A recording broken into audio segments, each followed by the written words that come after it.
Hi and welcome back to Stellar Surfaces. A previous client of ours in the Costa Mesa business district that we had installed a polished concrete floor for about 5 years earlier called us and informed us that they had had a burst pipe flood the building during a holiday season.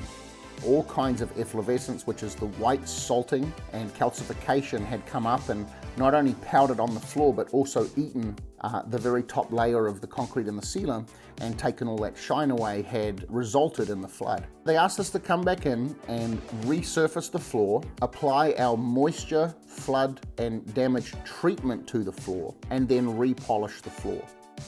So as you can see, our moisture treatment product that we use to treat these situations was applied and installed and left to impregnate in the floor for a period of time, and then our standard concrete polishing service was then re-carried out over the entire floor.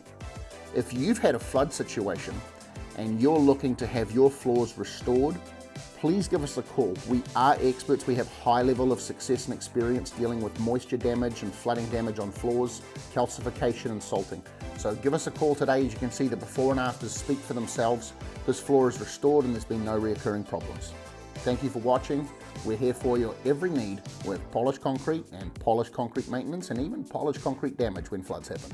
Have a great day.